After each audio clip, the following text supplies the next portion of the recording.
And coming up onto the stage, we have John Toomey and Jenny Boymel to discuss the topic of psychological safety. So we just talked about all of the issues about physical safety and compliance, but we've now got the question around how does this all impact on us as humans? And Dale Carnegie said, people rarely succeed unless they have fun in what they're doing. So I'm going to kick off.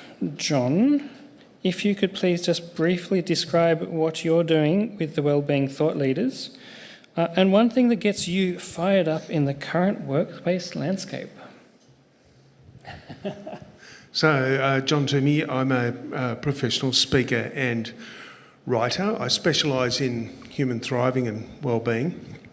Currently, I sit as Global Chair of the Workplace Wellbeing Initiative at the Global Wellness Institute in Miami. We do a lot of work right across the world, and in the space of psychosocial risk, what's got me really excited is working with people rather than companies and helping people reclaim what it means to be resilient, adventure-seeking, challenge-embracing people as opposed to being victims of their circumstance. Yeah. Thank you.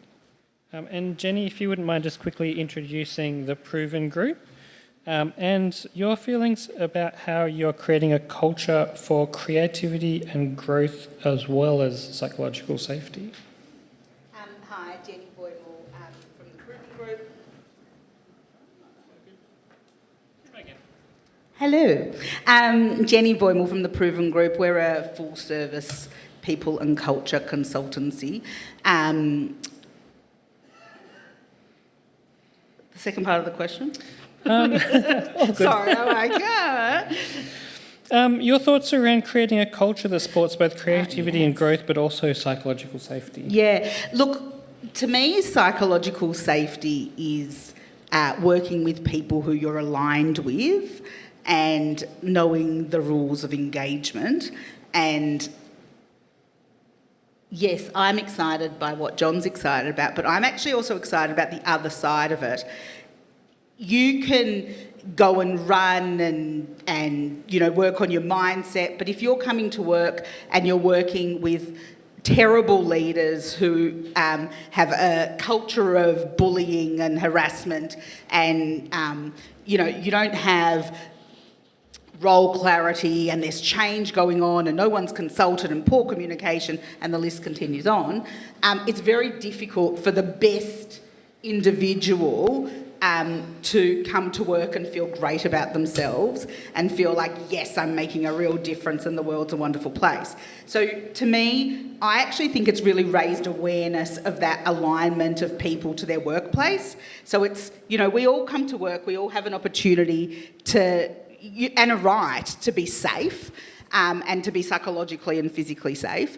And really, to do that, you need to be working with people who are aligned with you on values, and you need to know what the rules of engagement are. So that kind of sits on top of it. What are the values of the organisation? How do we behave? What's appropriate? What's not appropriate? And making sure that it happens in a proactive way rather than kind of, you know, the stick. So I like the carrot rather than the stick. Your vegetables. In terms of creativity, I think people can only really be creative and innovate and be their best self when they're in an environment where they feel safe.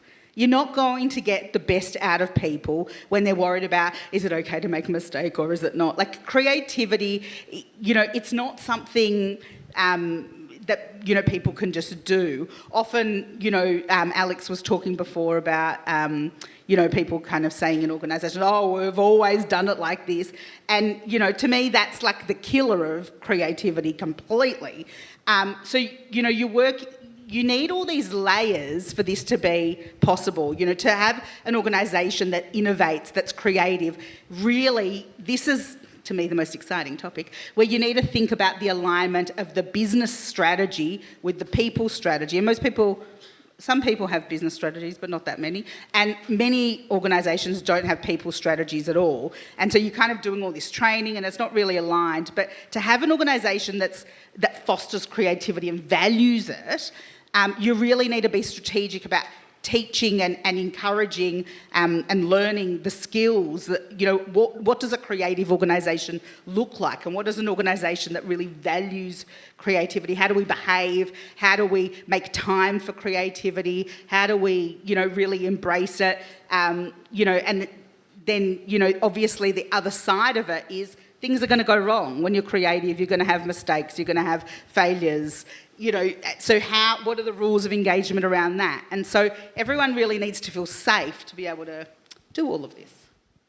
So, John, as per Jenny's comments you just made there, if psychological safety is one of the core underpinnings of innovation and change, or everything we've been talking about in this conference, what's your thoughts on how we can generate transparency and trust within an organisation, considering the conversations we're having around, disrupting people's jobs and potentially taking people's jobs and all the concerns in the media at the moment?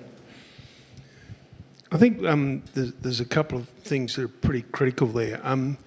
Firstly, there's the concept of agreements, and I feel that this is something that we've lost in society. So if I sign on to work for a particular company in a particular role and the job description tells me what I need to do and it's going to take 40 hours a week and I'm going to be paid a certain amount of money, and after a couple of months I find out I'm doing 60 hours a week and I am doing my best, I'm being efficient, then there's a problem with the agreement. Have I got the courage to go back and say, this agreement's not working? If I choose not to go back and say this agreement's not working, can we renegotiate it? Well, I'm just as responsible as the other person because I know the agreement's not working and I'm choosing not to do anything about it. So when we're helping people to show up a little bit more in their own lives and reclaim some personal courage and some personal integrity, then conversations start to happen in workplaces. Now, if I go back to my boss and say the agreement's not working, and the boss says, I don't care, go and do the job, well, then I've got to ask myself, do I want to stay in this job? That's my decision. But in our society, we've gotten to the point where people are not really making decisions. They're choosing between options, but a decision is where you evaluate where you're at and then you decide where you want to go. Now, that could be either to have a strong conversation or it could be to leave. But what I'm really talking about here, which comes back to your point, is the art of genuine personal responsibility. I'm in charge of my life. Nobody else is. And I have to decide what I want. And if I can't trust myself to make those decisions, how can I trust anybody else? And so the same thing goes.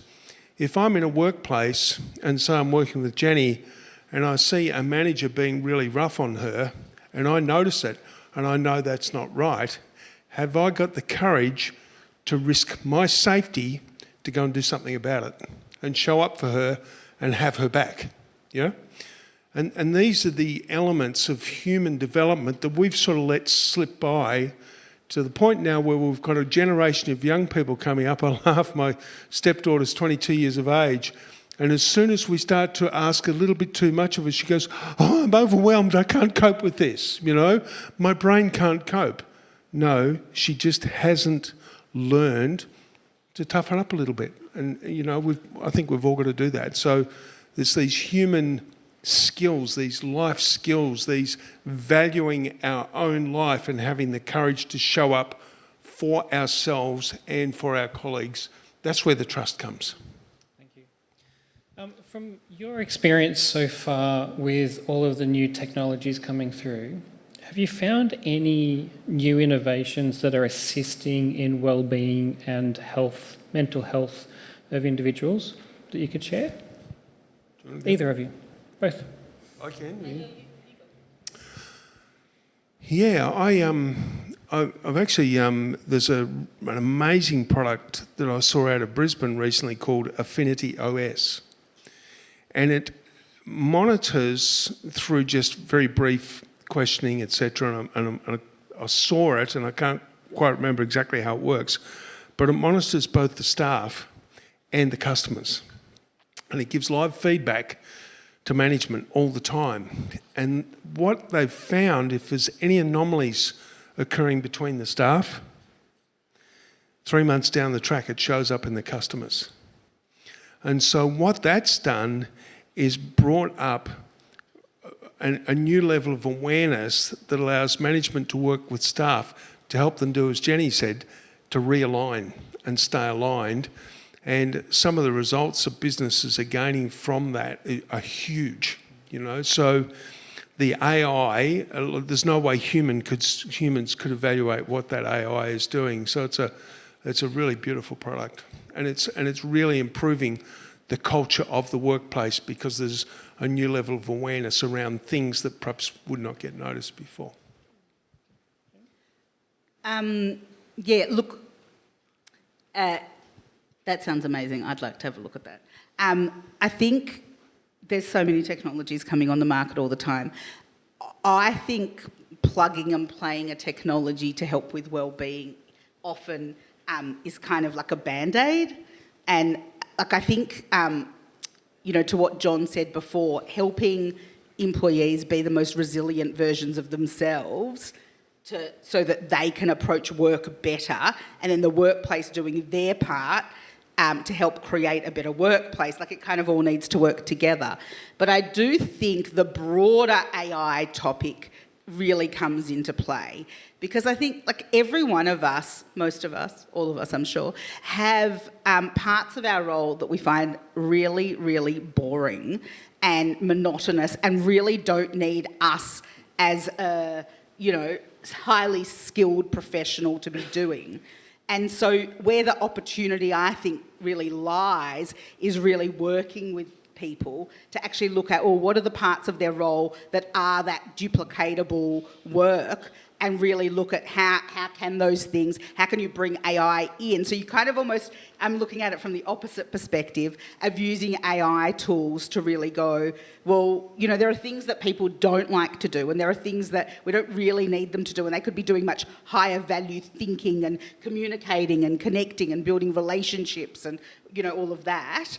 And you can actually automate a lot of the lower level work, and people will have a lot more fulfillment in the work that they do. So I think, we can look at it from multiple perspectives. I think I'd like to stay on that topic for one more question. A lot of the people in this room are going to be managers, executives, owners of businesses. So as we're looking at implementing these changes on our staff, on our people, what advice would you give about the way we approach the change and the challenge ahead? I think one of the things that we hear people say a lot, and it's even being used in sales pitches, is this idea that AI is going to replace jobs, and people are going to lose their job. That's the first fear that needs to be quelled, because we've heard all this before. Now, I'm a bit older than some of you.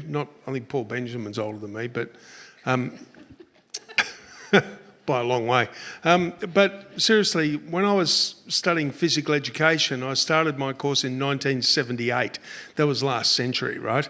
And in our first year of physical education, we used to have this topic called the theoretical foundations of physical education. So we used to just sit there and discuss ideas and wax lyrical and philosophise, and it was great fun. And this was 5 years before the first PC arrived. And we were predicting, because everybody was, that computers were going to come along and take everybody's job. Yeah? But what we didn't realise is a fundamental quality of human beings, and that is the power of creativity.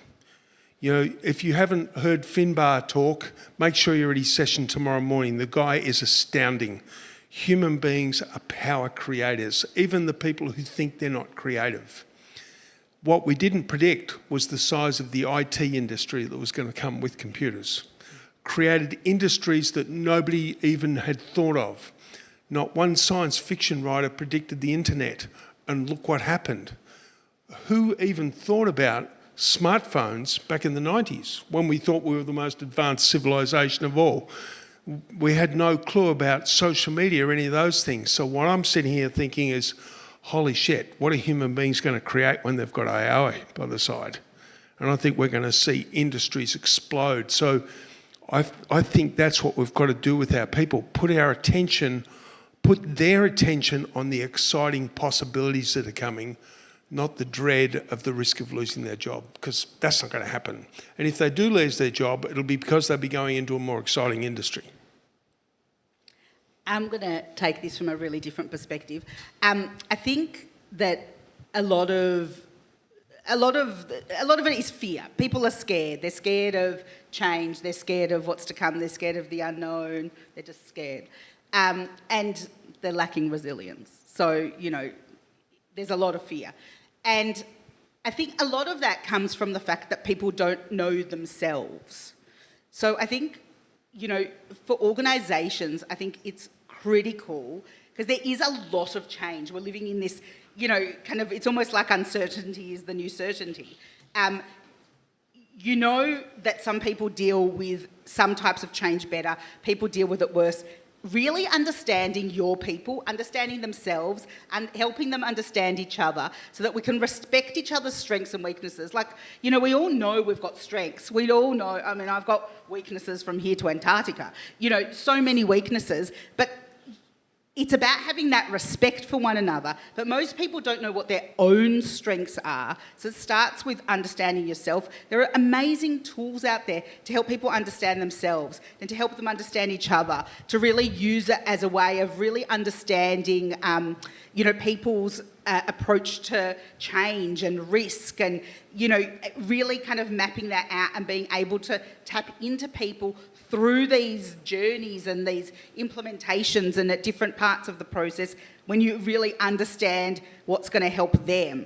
Because, a lot of psychological safety happens not because organisations are awful. Most psychological safety issues in organisations they're not like the extreme things that we talk about, like extreme cases. They're actually lots of little things that kind of just cause people to be incredibly feel unsafe on a really long, consistent level.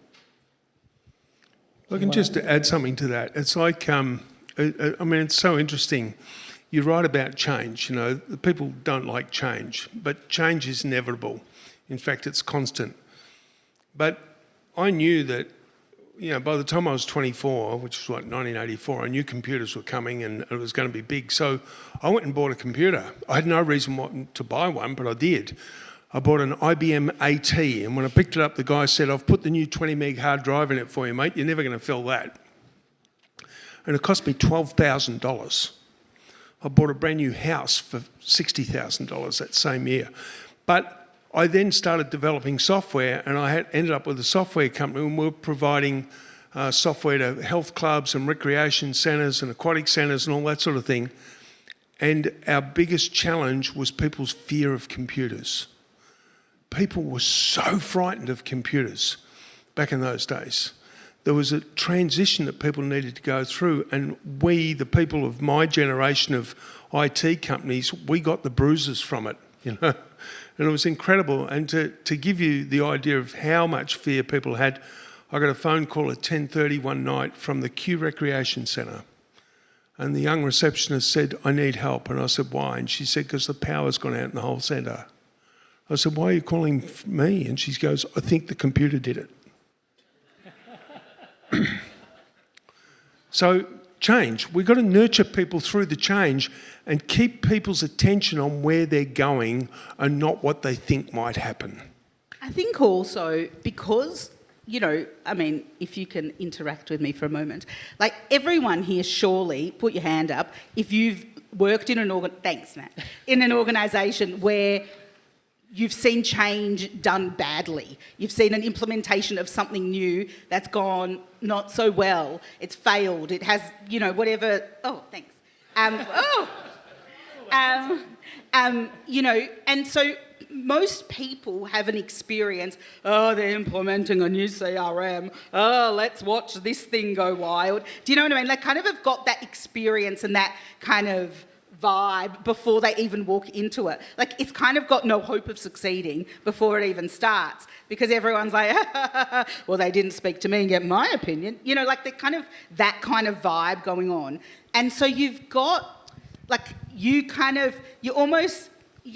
to have really good, strong leaders who are going to excite them and bring them on this journey, understand their people, and really kind of tap into their strengths and their, like, when we're talking about change, often it's tapping into people's weaknesses and bringing them on a journey and giving them confidence that change can be okay, that, you know, you can come out the other side without two horns on your head, you know, like that kind of vibe. Because otherwise their only experience of it is just terrible, you know, and they can't cope. Thank you. You guys are doing a fantastic job in requiring me to sit back and just enjoy the conversation. But I am going to pass the audience. You got questions? Fire away, Agnes. So there's this aspect of understanding your people and empathy to the kind of resistance to change and fear. And then I'm loving what you're saying, John, around this, you know, some people needing to kind of back themselves and have a good backbone and toughen up. And so there's this kind of, you know, a balance of creating this psychological safety and empathy, but at the same time, you know, calling out this aspect of buck up and let's get this done, kind of, you have to take responsibility. How do you balance those kind of, you know, empathy but kick in the butt kind of a thing? Values. I think it starts with values. Like, I think organisations often have values which are kind of like a marketing slogan. You know, it's done by a marketing company. Not anything against marketing companies, but, you know, it's done by a marketing company. It's a very outward, customer-facing kind of thing. To me, they can be that, but also to me, values are inward-facing, employee, team-facing thing. So what is it? How do we behave? How, you know, if our value is trust, what does that mean for how we behave with each other?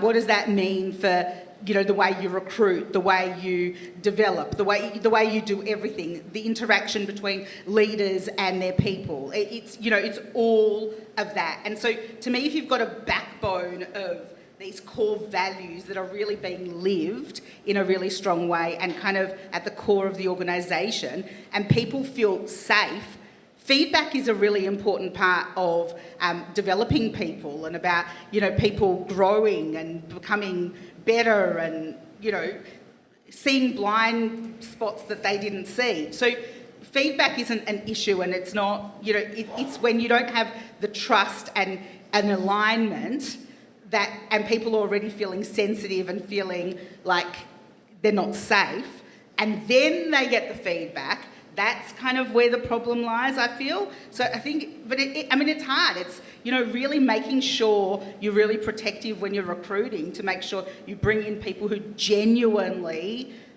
are aligned on values, because that's where it all starts.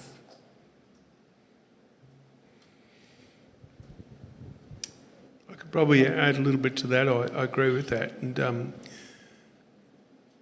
I think that, you know, I worked in high performance roles in the AFL for a long time, worked for a lot of clubs, and it's a tough business. And if a young kid wants to make it, whether it's AFLW or AFL, they've got to do the work.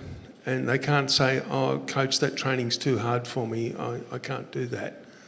Well, sorry, this is not the job for you, you know. And there's times, many times, that I have to sit and have heart-to-heart conversations to find out from that young athlete where their back off was that was stopping them from going that couple of percent further to make it, you know. And the same thing with people. I mean, a dear friend of mine raised a lot of money for Fred Hollows Foundation.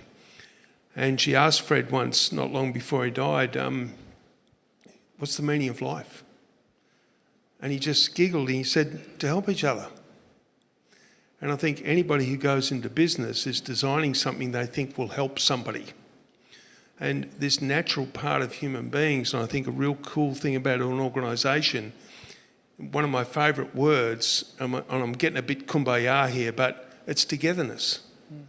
And you know, we can help people, and if we've got people who are having meltdowns because of what might appear to be trivial, well, we don't judge them as weak. We can sit down with them and say, hey, you know, what happens for you? How can we help you get to the point where that doesn't upset you anymore? And we can help them through so that they can develop and become a bit stronger, because for a lot of younger people especially, society hasn't taught them any tough lessons. They haven't had to struggle for anything. So we can help nurture, because every human being, all of us in this room, we need to keep evolving. We've got to grow, yeah? I think there's something really powerful in that comment. Modern society's wealth technology is slowly separating us. And the more technology we're pushing into the system, the risk is the more separated we become, and that's generating depression, loneliness, etc. Those in charge of technology need to really drive that conversation about how do we bring people together with technology rather than separating us through technology. And I think... sorry, go on. I'm going to pass to Alan, so we'll just continue the conversation. Yep. So, thank you. This is a question to both of you. What role does vulnerability play as a leader when you're asking people to follow you? How would you encourage leaders to display vulnerability or be vulnerable? And do you think that they should? I can go there if you like. So I think people have a lot of confusion about what vulnerability is. And the best definition I ever heard for vulnerability is being in a position where you have absolutely no idea what to do next, but to be okay with that. Because when you get to that place, that's when your intuition talks to you. But if you're not okay with not knowing where to go, then your mind is spinning, looking for solutions, you know. And there's enormous creative power in vulnerability, because that's when your best answers come. So I would say any leader, if you haven't learned how to visit that space and be comfortable with it, that's your next line of education. That's your next learning. That's a brilliant question. Thank you. And have you got any advice as to how leaders can do that? God, I mean, I did a lot of learning. I actually went and did a course I discovered many years ago called the Avatar course. It's a 9-day practical exploration into the workings of human consciousness. And you actually reach a point where you can actually separate out of your mind and use your mind as a tool, but not be living in it and reacting to it all the time. And I think that's, you know, there's many paths. It's a really quick path, but it's really mastery over the mind, you know. Living your life from that space that is, in meditation they call it the witness to the mind. That space that's not your mind. And that's a beautiful path to follow. It doesn't have to be religious or anything. The Avatar course is not religious, but it's a beautiful practice for centering yourself and becoming grounded in who you are and not being a victim to your mind. I think as a leader, you know, I think everyone in an organisation is somewhat of a leader, you know. There are the leaders with positions and then there are leaders, you know, who are just naturally kind of leaders. But I think, I mean, to me everything comes back to values, sorry. But, you know, it comes back to that values alignment of people and, you know, and development of leaders, because a lot of leaders don't have any skills. They don't understand the difference between leadership and management. They don't understand what their role is as a leader, you know, to bring people on a journey and inspire them. You know, the role in helping the team be the best version of them and everyone collectively working towards achieving the goals of the business and, you know, whatever the outcomes, the bigger outcomes that they're trying to achieve. And I think, like, when you're real and you're working in an environment where you're safe to be you because you're aligned, people are more vulnerable, you know. So it's about having those processes, and I think a lot of it is about relationships. So a lot of leaders don't know their people. They don't know what drives them. They don't know much about them at all. So it's actually carving out the time. So you can use the AI to do the boring job so that you can have more time to actually build relationships with people. And, really kind of focus on knowing the people. What are their personal goals? What are they trying to achieve? Where are their challenges? How can you help them get to where they want to go? Yeah, I was talking to a company recently, really large organisation, and they said, one of their goals, in speaking to their people, is that they've got a lot of people who have, a certificate 4 in this and different qualifications, but a lot of people really wanted to, as part of their personal dreams, to get a university education, to be able to say that they've got a bachelor in whatever it was that they wanted to get it in. And so the organisation really kind of put into their plan, how can we help them achieve that? And so it's about connecting and really understanding their goals. And then as a leader, you can be much more real and you can empathise and you can be vulnerable and share and ask for help and not have all the answers. Fantastic insights. Thank you. Can you please thank John and Jenny for their input and contribution?